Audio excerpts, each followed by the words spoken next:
네, 하나님 말씀 마태복음 5장 8절입니다. 마태복음 5장 8절입니다. 우리 한 절 말씀인데요.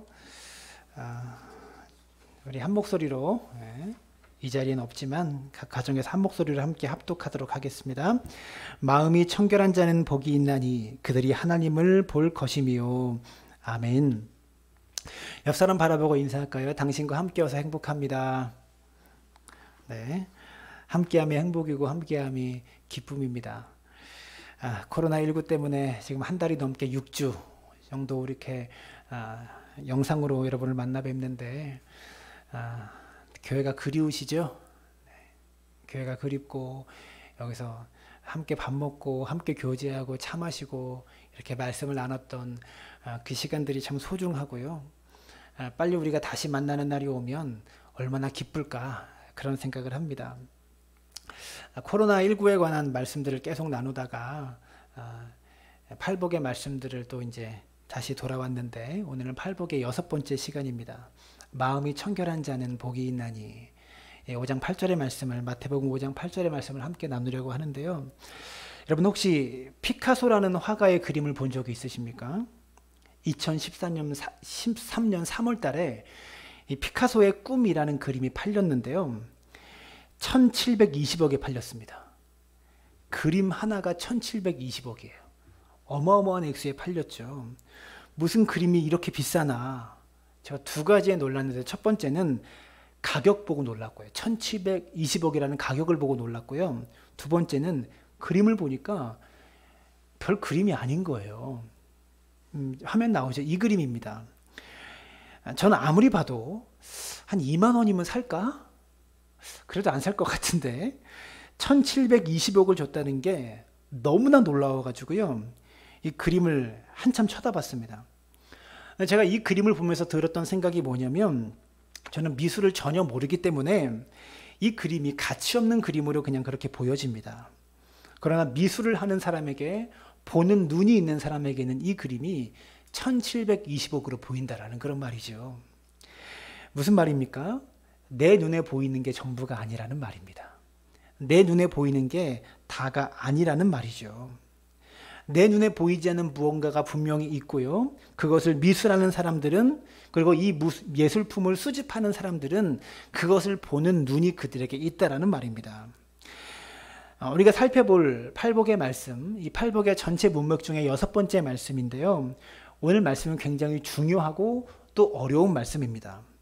왜냐하면 마음이 청결한 자는 복이 있어서 하나님을 볼 것이다. 하나님을 본다라고 직접적으로 이야기하고 있기 때문에 그렇습니다. 분명히 하나님을 본다. 이렇게 직접적으로 말하고 있어요. 그래서 오늘 본문은 굉장히 어려운 말씀이고 중요하지만 이해하기 어려운 말씀입니다. 또 한편으로 이 말씀은 우리가 신앙생활하는 신앙의 본질을 다루고 있는 중요한 말씀이라고 할 수 있죠. 이 말씀이 이해하기 어려운 이유는요. 질문 자체가 이해하기 어렵기 때문에 그렇습니다. 질문 자체가 어려워요. 여러분 하나님을 본다는 게 무슨 말인지 마음이 청결하다는 게 무슨 의미인지 그리고 또 어떻게 해야 마음을 청결하게 할 수 있는 것인지 이런 질문 말입니다. 오늘 이 아침에 이 질문들을 함께 살펴가면서 우리 모두가 다 마음이 청결해져 가지고 하나님을 볼 수 있는 은혜가 있게 되기를 주님의 이름으로 축원합니다. 먼저 첫 번째로 이런 질문을 던져보겠습니다. 하나님을 본다는 게 무슨 의미인가? 하나님을 본다는 게 무엇을 말하는가? 이런 질문입니다. 그러면 하나님을 본다는 게 무엇을 말하는 걸까요? 하나님을 우리 눈으로 우리가 지금 눈으로 보듯이 이 눈으로 본다는 것을 의미하는 것일까? 그것은 아닙니다. 육체의 눈으로 본다는 의미는 아니에요. 왜냐하면 출애굽기 33장 20절부터 보시면 20절부터 23절까지 말씀인데요. 이렇게 말합니다. 또 이르시되 내가 내 얼굴을 보지 못하리니 나를 보고 살 자가 없음이니라. 그러니까 하나님의 얼굴을 보고 살 자가 없대요. 하나님의 얼굴을 보면 무슨 말입니까? 죽는다는 말입니다. 21절에 여호와께서 또 이르시되 내 곁에 한 장소가 있으니 너는 그 반석 위에 서라. 22절 내 영광이 지나갈 때에 내가 너를 반석 틈에 두고 내가 지나도록 내 손으로 너를 덮었다가 손을 거두리니 내가 내 등을 볼 것이요 얼굴은 보지 못하리라. 무슨 말입니까? 모세조차도 육체의 눈으로 하나님을 보지 못했다는 말입니다. 근데 본문을 읽다 보면 우리가 이렇게 생각하죠. 아, 모세가 하나님의 얼굴은 보지 못했으니까, 얼굴을 보면 죽는다고 말했으니까 얼굴은 못 봐도 23절에 보면 내가 내 등을 볼 것이요, 이렇게 표현하고 있죠. 아, 그래서 우리가 모세가 하나님의 등은 봤구나, 얼굴은 보지 못해도 하나님의 등을 모세가 봤구나, 이렇게 생각하고 말할 수 있어요. 근데 여기서 말하는 등은 진짜 우리 몸처럼 있는 이런 등이 아닙니다. 우리 몸에 있는 이런 등, 하나님의 등을 봤다, 그런 말이 아닙니다. 22절은 분명히 말하기를 여호와의 영광이 지나갈 때라고 말하고 있지 않습니까? 그러니까 하나님을 본 게 아니라 하나님의 영광의 등을 본 거예요. 이게 무슨 말이냐면, 다른 의미로 하나님의 영광의 끝부분을 희미하게 보여주셨다라고 표현하는 겁니다. 하나님이 우리처럼 몸을 가지고 계셔서 하나님 몸의 등쪽 부분만, 뒷모습만 보여주셨다, 이런 말이 아니라는 말입니다. 하나님의 영광의 끝부분만 볼 수 있도록 모세에게 은혜를 주셨다, 이런 말이죠. 그러니까 하나님을 본다라는 것이요, 우리의 눈을 통해 본다는 의미가 아니라는 것을 우리가 알아야 돼요. 그럼 또 다른 의미가 있죠. 그럼 하나님을 본다라는 의미가 눈으로 보는 것은 아니니까 환상 중에 하나님을 볼 수가 있습니다. 그럼 환상 중에 하나님을 본다라는 말인가? 근데 우리가 잘 아는 대로 예수님께서 빌립에게 말씀하실 때요, 요한복음 14장 8절부터 9절까지 말씀해 보시면 빌립이 이르되 주여 아버지를 우리에게 보여주옵소서, 그리하면 족하겠나이다. 빌립이 예수님한테 하나님 아버지를 보여달라는 거예요. 그랬더니 9절에 예수께서 이르시되 빌립아, 내가 이렇게 오래 너희와 함께 있으되 내가 나를 알지 못하느냐? 나를 본 자는 아버지를 보았거늘 어찌하여 아버지를 보이라 하느냐? 빌립이 예수님께 하나님 아버지를 보여주옵소서라고 말합니다. 그때 예수님 뭐라고 대답하십니까? 예수님, 나를 본 자는, 나를 본 사람은 아버지를 본 사람이다, 이렇게 말씀하셨어요. 무슨 말입니까? 환상 중에 보는 게 아니란 말입니다. 눈을 감으면 산신령이 뽕 하고 나타나듯이 그렇게 예수님을, 하나님을 보는 게 아니라는 말이죠. 뿐만 아니라 어떤 사람들은요, 천국 가서 본다, 천국 가서 하나님을 본다라고 말하는 사람들도 있는데, 고린도전서 13장을 보시면 그것이 아니라는 사실을 알 수 있습니다. 13장 12절의 말씀인데 이렇게 말합니다. 우리가 지금은 거울로 보는 것 같이 희미하나 그때에는 얼굴과 얼굴을 대하여 볼 것이요. 분명히 눈으로 본다고 말합니다. 천국 가서는 얼굴과 얼굴을 대하여서 분명하게 하나님을 볼 수 있다고 말하지만 이 땅에서도 희미하게 본다고 말하고 있어요. 그러니까 말씀을 좀 정리해 보면, 본문에서 하나님을 볼 것이요 라고 말하고 있는 것은요, 육체로 보는 것도 아니고 환상으로 보는 것도 아니고 천국 가서 보는 것도 아닙니다. 이 땅에서 본다는 말입니다. 이 땅에서 하나님을 보는데 육체로 보는 게 아닙니다. 환상으로 보는 것도 아닙니다. 천국 가서 보는 것도 아닙니다. 분명히 이 땅에서 봅니다. 오늘 본문대로 말하자면 마음이 청결한 자가 하나님을 본다고 말하고 있으니까, 쉽게 말하면 본문의 앞과 끝을 연결해서 마음으로 하나님을 본다라고 말할 수 있는 겁니다. 즉 심령이 가난한 자가 천국이 그들의 것인데 심령으로, 마음으로 하나님을 본다, 이렇게 말씀하고 있는 거죠. 요한복음 3장 3절을 보시면 니고데모가 밤에 찾아왔을 때 예수님께서 이렇게 니고데모에게 말씀하십니다. 예수께서 대답하여 이르시되 진실로 진실로 내게 이르노니 사람이 거듭나지 아니하면 하나님의 나라를 볼 수 없느니라. 거듭나지 아니하면 하나님의 나라를 볼 수 없대요. 그럼 반대로 생각하면 무슨 말입니까? 거듭나면 하나님의 나라를 볼 수 있다는 말이죠. 거듭나지 아니하면 하나님 나라를 볼 수 없으니까 거듭나면 하나님 나라를 볼 수 있다는 그런 말이잖아요. 즉 거듭난 사람들은 하나님 나라를 볼 수 있다는 말입니다. 오늘 함께 예비하고 계시는 우리 모든 사랑나무 교회 성도님들, 물론 아닐 수도 있지만 우리들은 모두가 예수님을 주로 고백하고 예수님을 영접한 사람들입니다. 예수님께서 나를 위해 죽으시고 부활하셨다는 사실을 모두가 다 믿는 사람들입니다. 우리 모두가 예수로 말미암아 구원받고 거듭난 사람들이라는 말이죠. 그래서 우리는 거듭난 사람이기 때문에 거듭난 자들은 하나님의 나라를 볼 수 있으니까 오늘 우리가 이 예배를 드리러 올 때 하나님을 보러 온 것이다라는 말입니다. 반대로 옛날에 연세 있으신 권사님들 중에 어떤 분은 교회 왜 가세요? 라고 물으면 이렇게 대답하시는 분이 계셨어요. 목사님 보러 가요. 목사님 만나러 가요. 이렇게 대답하는 분들이 계셨습니다. 교회에 오는 이유가 앞에 서 있는 목사 보러 오는 분들이 있어요. 그런 분들이 계시면 오면 좋아요. 근데 사실은 그건 예배는 아닙니다. 교회에 오는 의미가 없는 것이죠. 제 얼굴 보러 올 것 같으면 제가 여러분들한테 사진 한 장씩 나눠드리면 돼요. 예배를 드린다는 것 자체가 무엇입니까? 하나님을 보러 오는 거예요. 하나님을 만나러 오는 거예요. 저를 보러 오는 것이 아니라. 우리가 거듭난 그리스도인들, 다시 말하지만 거듭나지 않은 분이 계실지도 모릅니다. 우리가 하나님을 만나고 구원받고 거듭난 사람이라면 모두가 다 어떻게 오는 거예요? 하나님 만나러 교회에 오고 있다는 겁니다. 즉 예수 믿고 구원받은 사람들, 거듭난 사람들은 예배를 통해서 하나님을 본다, 하나님을 만났다, 이 말에 기본적으로 다 동의하고 있는 사람들이다라는 말이죠. 여러분, 하나님을 경험하고 체험해서 하나님을 아는 것을 하나님을 본다, 이렇게 말하는 겁니다. 하나님을 경험하고 체험하는 것, 내 삶 가운데 역사하시고 내 삶에 함께 하시는 그 하나님을 체험하고 하나님의 도우심을 경험하는 그 삶을 통해서 하나님을 알아갈 때 우리가 그것을 하나님을 만났다, 하나님을 본다, 이렇게 표현한다라는 말이에요. 이것을 잘 설명하는 예가 사도 바울이 쓴 사도 바울의 서신서 중에서 사도 바울이 쓰고 있는 문체와 어휘 속에 이것이 담겨 있습니다. 사도 바울이 서신서에서 많은 경우에 본다와 안다를 혼용해서 쓰고 있습니다. 그러니까 본다라는 말과 안다라는 말을 구분하지 않고 혼용해서 쓰고 있다는 말이에요. 섞어서 막 쓴다는 말이죠. 에베소서를 보면 사도 바울이 로마의 감옥에 구금되어 있을 때 에베소 교회 교인들에게 편지를 보냅니다. 1장 17절부터 이렇게 말합니다. 우리 주 예수 그리스도의 하나님 영광의 아버지께서 지혜와 계시형을 너희에게 주사 하나님을 알게 하시고, 18절에 분명히 하나님을 알게 하시게 말씀하셨는데 18절에 너희 마음의 눈을 밝히사, 눈을 밝혀주셨대요.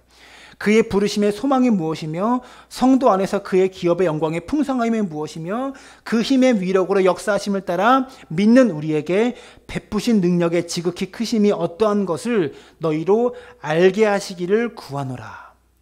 말씀이 길어서 무슨 말인가 싶으시겠지만 정리해보면 이런 겁니다. 바울이 로마의 감옥에서 에베소 교인들에게 편지를 보내면서 이렇게 말합니다. 하나님의 성령이 너희에게 임해서 눈이 열려서 너희가 보게 되기를 원한다, 이렇게 구하지 않고 눈이 열려서 알게 되기를 원한다, 이렇게 기도하고 있다는 말입니다. 논리적으로 말하면 하나님이 지혜와 계시의 영을 너희에게 주사 너희 눈이 밝아져 하나님을 보게 되기를 원한다, 이렇게 표현해야 맞는데 사도 바울은 너희의 눈이 밝아져 하나님을 알게 되기를 원한다, 이렇게 표현하고 있다고요. 즉 하나님을 본다라는 말과 하나님을 안다, 하나님을 경험했다, 이 말이 같은 의미로 성경에서 곳곳에서 쓰이고 있다는 말입니다. 마음이 청결한 자는 하나님을 볼 것이요, 이 말은 마음이 청결한 자는 하나님을 경험하게 될 것이요, 하나님을 만나게 될 것이요, 하나님을 알게 될 것이요, 이런 의미로 다 같은 의미로 쓰고 있다는 말이죠, 성경에서. 즉 하나님을 본다라는 말과 안다라는 말, 이 말은 다른 말이 아니라 같은 말이다라는 말입니다. 성경에 이런 말씀이 있죠. 하나님의 선하심을 맛보아 알지어다. 맛본다라는 것은요, 우리가 먹어봐야지 이 맛이 짠지 단지 매운지 알 수 있지 않습니까? 우리가 맛을 볼 때 맛을 눈으로 봅니까? 아니죠. 맛을 보죠. 짠맛이 눈에 보이는 게 아니거든요. 단맛이 눈에 보이는 것이 아니거든요. 맛을 경험할 때 우리는 맛본다라고 말합니다. 즉 맛본다, 본다, 안다, 이 말들은요 별개의 단어가 아니라 다 같은 의미로 쓰여지고 있다는 말입니다. 우리가 하나님을 언제 알아갑니까? 우리가 어려움을 당하고 인생의 문제를 만나면 하나님께 엎드려 기도합니다. 하나님 나를 도와주십시오. 그렇게 기도할 때 그 어려움들을 헤쳐나가도록 하나님이 길을 열어주셔서 하나님의 살아계심을 경험합니다. 하나님의 은혜를 맛보게 되는 겁니다. 그렇게 하나님을 경험하는 순간이 하나님을 보는 것이고 하나님을 아는 것이고 하나님을 맛보게 되는 그런 순간이다라는 말이죠. 동일한 내용이 잠언 3장 22절에 이렇게 말합니다. 대저 패역한 자는 여호와께서 미워하시나 정직한 자에게는 그의 교통하심이 있으며. 정직한 자, 다시 말해 마음이 청결한 자에게는 그의 교통하심이 있다. 그와 교제한다. 하나님과 교제한다. 하나님과 교통한다. 이렇게 말씀하고 있다는 겁니다. 하나님을 본다라는 말은 또 다른 의미로 하나님과 교제한다. 하나님과 사귄다. 이렇게 표현할 수가 있겠죠. 욥을 보면 욥이 극심한 환난을 만났지만 그 환난을 이겨낸 욥이 욥기의 마지막을 보면 이렇게 말합니다. 42장 5절인데요. 내가 주께 대하여 귀로 듣기만 하였사오나 이제는 눈으로 주를 배움나이다. 눈으로 주를 뵙는데 이게 무슨 말입니까? 욥이 환난을 통과하고 나니까 욥의 눈이 갑자기 열려가지고요. 하나님이 그의 눈에 갑자기 보인다 이런 말입니까? 그런 말이 아니라 욥이 환난을 다 통과하고 나서 환난을 경험하고 나니까 예전에는 하나님을 아는데 귀로 듣는 수준에서 하나님을 알았어요.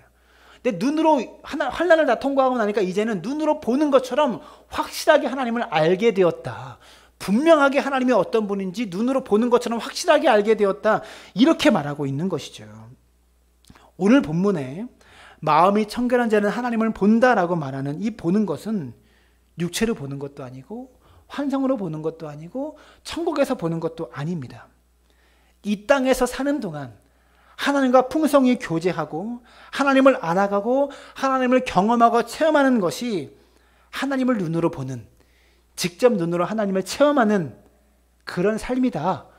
성경은 이렇게 가르쳐주고 있다라는 말입니다. 두 번째로 본문에서 던지는 질문, 그렇다면 마음이 청결하다는 것은 무엇을 의미하는 것일까? 8절의 말씀 다시 한번 보시면 마음이 청결한 자는 복이 있나니 그들이 하나님을 볼 것이며. 마음이 청결하다는 것은 무엇일까요? 이 마음을 세탁기에 집어넣고 세제를 부어가지고 세탁을 막 하면 마음이 깨끗해집니까? 그런 것은 아니죠. 여기서 마음이 청결하다는 것은 크게 두 가지로 살펴볼 수 있는데요. 마음이 청결하다는 말은요, 첫 번째로 마음이 더럽지 않다, 깨끗하다 이렇게 받아들일 수 있습니다. 우리 눈이요, 하루에 평균 25,000번 정도 깜빡인대요. 그러니까 무의식 중에 이렇게 눈을 계속 의식적으로 뜨고 있으면 깜빡일 수 있지만 우리가 25,000번 정도 무의식 중에 눈을 계속 깜빡인대요. 왜 눈을 깜빡일까요? 우리의 눈에 이물질이 끼면 잘 보이지 않기 때문에 느끼지 못해도 지금 계속 이물질이 우리 눈에 끼고 있거든요. 그래서 눈물샘이 자꾸 이 눈가로 눈물을 보내줘가지고 눈을 한번 이렇게 청소하게, 눈을 깜빡이면서 청소하게 만드는 거예요. 자동차 와이퍼를 이렇게 닦듯이 계속 눈을 닦고 있는 겁니다. 스스로가.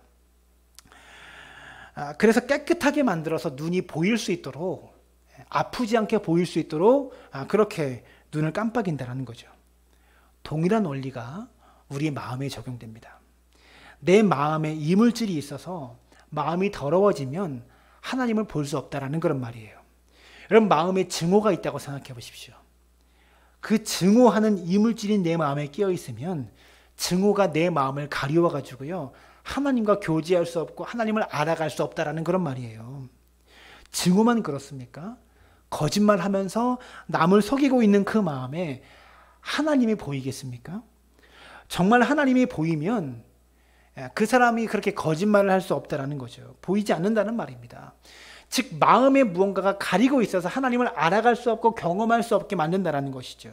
증오, 욕망, 음욕, 거짓과 같은 것들이 내 마음의 눈을 가려버리면 하나님을 알아갈 수 없고 경험할 수 없고 볼 수 없게 된다, 이런 말입니다. 그래서 마음을 회개함으로 깨끗하게 하지 않으면 하나님을 볼 수 없는 거예요. 또한 마음이 청결한 자는, 이 말을요, 원어적인 의미로 해석하면 조금 더 분명하게 해석됩니다. 마음이 청결하다라는 이 원어적인 의미는 무엇이냐면 마음이 두 마음으로 갈라지지 않는다, 이런 뜻입니다. 무슨 말이냐면 하나님을 향한 마음과 세상을 향한 마음, 이 두 마음으로 갈라지지 않았다, 이런 말이에요. 마태복음 6장 24절에 이렇게 말합니다. 한 사람이 두 주인을 섬기지 못할 것이니, 한 사람이 두 주인을 섬기지 못한대요. 무슨 말입니까? 한 마음으로 하나님만 바라봐야지 이것도 보고 저것도 보면서 하나님을 섬기지 못한다. 이쪽으로는 하나님을 보고 이쪽으로는 물질을 바라보면서 그렇게 하나님을 섬길 수 없다, 이런 의미라는 거죠. 그렇게 이해하면 오늘 본문에 마음이 청결한 자는 어떤 사람입니까? 다른 것 좋아하지 않고, 세상 쫓아가지 않고, 물질과 명예와 내 이익 쫓아가지 않고 오직 하나님만 쫓아가는 사람, 이 사람이 마음이 청결한 자다라고 가르쳐주고 있는 거예요.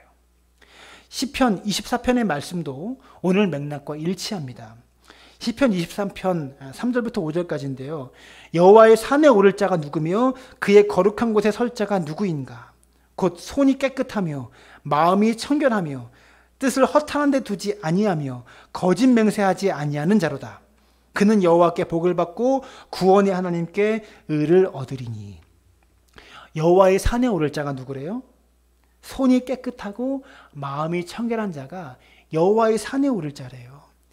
그의 거룩한 곳에 설 자가 마음이 청결한 자래요. 그런데 그 다음에 뭐가 나옵니까? 마음이 청결하며 뜻을 허탄한 데 두지 아니하며. 마음이 청결한 것과 뜻을 다른 곳에 허탄한 데 두지 아니한 것과 같은 의미로 지금 쓰이고 있다는 그런 말입니다. 그렇게 사는 사람은 하나님께 복을 받는다, 이렇게 우리에게 가르쳐주고 있다고요. 하나님을 찾는 순전한 마음, 하나님을 찾는 그 순수한 마음을 가진 사람이 마음이 청결한 사람이다라고 성경은 가르쳐주고 있는 겁니다. 다시 말해서 세상 기웃거리고, 교회도 나오면서 세상 기웃거리고 물질 기웃거리고 권력 기웃거리면서 하나님을 찾겠다라고 말하는 것은요, 절대로 하나님을 알 수 없고 절대로 하나님을 볼 수 없고 하나님을 경험할 수 없습니다. 두 마음을 품고 있기 때문에 그렇습니다. 우리 마음을 하나로 모아서 내 마음을 하나님께 집중할 때, 그럴 때 하나님을 경험하게 된다라는 말이죠. 그럼 마지막으로 어떻게 해야 마음을 청결하게 할 수 있을까요? 마음을 청결하게 해야 하나님을 볼 수 있고 경험할 수 있는데 뭘 해야 마음을 청결하게 할 수 있는 것일까? 먼저 전제가 있습니다. 마음이 청결하다라는 전제는 예수님을 구주로 영접하는 사람들에게 해당됩니다. 예수 그리스도의 십자가의 죽으심 아니고서는, 그 한량없는 그 십자가의 은혜를 내가 받아들이지 않고서는 깨끗하게 될 수 없다라는 말입니다. 예수님을 나의 구주로 영접하지 않고서는 이 말씀이 적용되지 않는다는 말이죠. 근데 분명히 하나님은 우리를 의인으로 부르셨습니다. 여기서 말하는 의인은 칭의인데, 의인으로 칭해 주신다, 의인으로 불러주신다라는 거예요. 우리가 죄가 없어서 그만큼 깨끗해서가 아니라, 제가 자주 설교하지만 제가요, 지금 이렇게 정장을 입고 있는데 속에다가 더러운 옷을 입고 있어도, 누더기 런닝구와 추리닝만 입고 있어도, 목사 가운만 입으면 거룩해 보이죠. 성가대가요, 뭐 작업복을 입고 교회에 와도 성가대 가운만 입으면 거룩해 보이죠. 마찬가지로 칭이라는 것은요, 하나님께서 거룩한 옷을 그냥 입혀주신 거예요. 우리가 원래 깨끗한 존재가 아닌데 죄된 존재인데요, 하나님이 그렇게 봐주시는 거예요. 목사 가운 입혀주셔서, 의로 덮어주셔서, 아, 거룩한 자다, 의인이다, 이렇게 그냥 불러주시는 거라는 그런 말입니다. 근데 우리가 사는 모습은 사실 죄 가운데 살죠. 죄 가운데 죄의 구덩이에 살고 있습니다. 그런 의미에서 오늘 본문은 중요한 의미 하나를 우리에게 가르쳐 줍니다. 즉, 예수님께서 십자가에서 죽으시고 사흘 만에 부활하셔서 우리의 모든 죄값을 짊어지시고 우리를 의인 삼아 주셨습니다. 그럼에도 여전히 우리는 죄악 가운데 살아갑니다. 그러나 예수님께서 약속하셨습니다. 부활하시고 하늘로 올라가시면서 약속하신 것이 있는데, 내가 가면 보혜사 성령을 너희에게 부어주겠다. 내가 가면 보혜사 성령이 너희와 함께 할 것이야, 이렇게 약속하셨고, 그 성령이 우리에게 찾아오면 우리가 하나님을 닮아가는 사람으로, 성령의 열매를 맺는 복된 믿음의 사람으로 될 것이다 라는 것을 우리에게 승천하시면서 약속해 주셨다라는 그런 말이죠. 베드로후서 1장 4절 말씀, 아주 중요한 말씀인데요. 이로써 그 보배롭고 지극히 큰 약속을 우리에게 주사 이 약속으로 말미암아 너희가 정욕 때문에 세상에서 썩어질 것을 피하여 신성한 성품에 참여하는 자가 되게 하려 하셨느니라. 무슨 말이냐면 우리가 법적으로는 의인이지만 실질적으로 죄악 가운데 살아가고 있는 우리들에게 하나님이 약속을 주셨어요. 무슨 약속을 주셨냐? 신성한 성품에 참여하는 자가 될 수 있다는 약속을 주셨습니다. 신의 성품에, 하나님의 성품에 참여하는 자가 될 수 있다는 약속을 주셨다는 말입니다. 다시 말해 우리의 마음속에 성령의 씨앗을 넣어주셔서 성령의 씨앗이 우리 안에 자리 잡고 있고 그 성령의 씨앗이 점점 우리 속에서 자라나서 우리로 하여금 신의 성품에, 하나님의 성품에 참여하도록 우리를 바꾸어 가신다. 우리를 빚어 가시고 만들어 가신다. 그런 말이라는 겁니다. 우리가 예수 믿고 살아가는 동안 죄를 짓고 넘어질 때가 있습니다. 누구와 싸울 때가 있고요. 미워할 때가 있고요. 분노할 때가 있습니다. 그럼 넘어지면 끝이 납니까? 넘어진 그 순간부터 우리 속에 괴로움이 생깁니다. 어떤 괴로움이 생깁니까? 성령이 내 속에서 말씀하시기 시작하는 거예요. 그러면 안 된다. 이것은 죄다. 내 속에서 말씀하시기 시작하는 겁니다. 내가 누군가를 미워하고 있다면 그 미워하는 마음 때문에 하나님의 성령이 내 속에서 말씀하십니다. 회개하지 않으면 그 사람을 용서하지 않으면 안 된다라고 우리를 괴롭히기 시작하는 거예요. 그래서 어떻게 됩니까? 밤마다 그게 생각나서 괴로워서 잠을 못 잡니다. 누군가에게 내가 실수로 던진 그 한마디 때문에 마음이 괴로워서 내가 한 그 말 한마디 때문에 그 사람이 상처받을 게 생각나서 밤에 잠이 오지 않는 그런 일들이 우리 속에 있다는 거죠. 그렇게 괴로운 날들을 보내면서 우리가 어떻게 합니까? 그 죄를 하나님 앞에 토해냅니다. 내 실수를 하나님께 인정하며 기도합니다. 내가 죄인입니다. 하나님, 내가 그 사람을 용서하지 못했습니다. 그렇게 회개하고 그 사람에게 손을 내밀어 미안하다고 건네는 그 순간 우리는 세상에 알 수도 없고 세상에 줄 수도 없는 평안이 우리 속에 밀려오는 것을 경험하게 된다는 말이죠. 다시 말해 그 순간부터 그 성령의 음성에, 내 속에서 말씀하시는 성령의 음성에 순종하는 그 순간부터 하나님의 살아계심을 경험하기 시작합니다. 하나님을 또 새롭게 알아가기 시작합니다. 하나님을 또 새롭게 맛보기 시작하고 그것이 하나님을 보게 된다는 말입니다. 그래서 오늘 본문은요, 마음이 청결한 자는 복이 있나니 그들이 하나님을 볼 것이요라고 말하고 있는 겁니다. 그래서 결론이 무엇입니까? 성령에 순종하는 사람이 복이 있는 사람, 하나님을 경험하는 사람, 하나님을 만나는 사람, 맛보는 사람, 하나님을 보는 사람이 된다라는 그런 말이죠. 가장 행복한 사람이 누굽니까? 하나님 말씀에 순종하고 하나님의 성령의 뜻에 순종하는 사람이 가장 행복한 사람이란 말입니다. 왜 그렇습니까? 그 사람이 하나님을 맛보고 알고 경험하고 보게 되기 때문에 그렇습니다. 그리고 그것이 진짜 복이다. 복 중에 복이다. 이렇게 우리에게 가르쳐주고 있는 겁니다. 그래서 오늘 이 말씀을 우리가 제대로 듣는다면, 이 말씀이 내가 역사하는 말씀으로 듣는다면 우리는 그냥 예배를 마칠 수 없습니다. 왜? 하나님을 만나야 되거든요. 하나님을 봐야 되거든요. 우리 마음에 하나님을 봐야 되겠다. 내가 하나님을 만나봐야 되겠다라는 갈망이 우리 속에 생긴다라는 말입니다. 하나님, 저 하나님 보고 싶어요. 저 하나님 만나보고 싶어요. 이대로 신앙생활하고 싶지 않아요. 그렇게 기도하게 된다는 말입니다. 사랑하는 여러분, 우리가 마음을 정결하게 하는 것은 다른 게 아닙니다. 지금도 내 안에 역사하신 하나님께 반응하는 겁니다. 팔복의 말씀 우리가 계속해서 나누고 있는데, 팔복은 우리가 생각하는 물질의 복을 한 번도 말하지 않아요. 내가 생각하는 그런 엄청난 복들, 좋은 복들, 그런 거 말하지 않습니다. 다 하나님 나라, 우리의 신앙, 내 신앙생활, 내 믿음과 연관된 복들을 말하고 있어요. 사랑하는 여러분, 우리의 마음을 정결하게 하는 것은 다른 것이 아닙니다. 지금도 내 속에 역사하고 계시는 그 성령님께 반응하는 겁니다. 내 마음을 두드리시는 그 성령님을 영접하고 받아들이는 거라는 것이죠. 오늘 이 예배 가운데 하나님의 성령이 반드시 여러분에게 역사하셔서 여러분의 마음을 주장하시기를 주님의 이름으로 축원합니다. 하나님께 순종하지 않고 내 뜻대로 내 고집대로 살면서 다른 것에 위로가 있을 것이라고 생각하지 마십시오. 천만의 말씀입니다. 돈 아무리 많이 벌어도요, 영혼의 기쁨이 해결되지 않으면 기쁘지 않습니다. 여러분, 지금 죽어가고 있는 사람에게 한 달 뒤면 당신 죽습니다 라고 시한부 인생 선고받은 사람에게 아파트 값이 2배로 올랐습니다. 이게 무슨 복음입니까? 일주일 뒤면 죽는 사람에게요, 당신 직장에서 승진했어요. 아무리 얘기해봤자 그게 무슨 복음입니까? 복된 소식입니까? 아무 의미 없어요. 돈을 아무리 많이 벌어도 우리 영혼의 죄가 해결되지 않으면 마음에 기쁨이 없는 것이죠.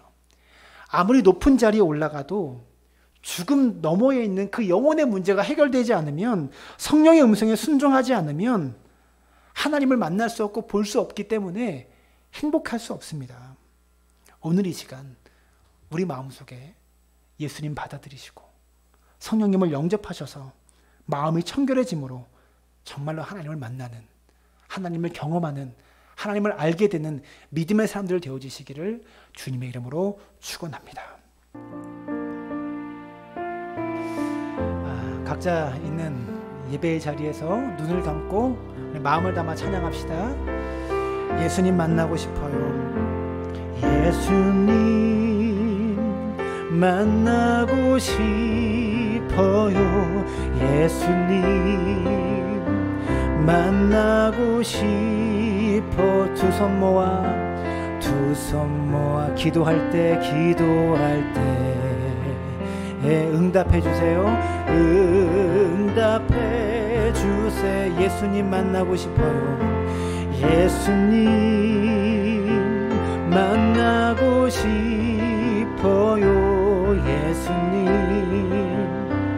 만나고 손을 들고 찬양할 때, 손을 들고 찬양할 때 응답해 주세요. 우리 한 번 더 예수님 만나고 1절 찬양합니다. 예수님 만나고 두 손 모아 기도할 때, 두 손 모아 기도할 때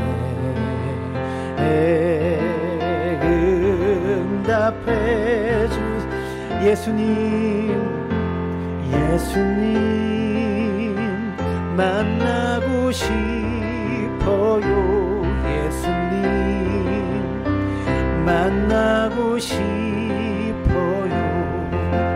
두 손 모아 기도할 때 응답해 주세요. 함께 기도합니다.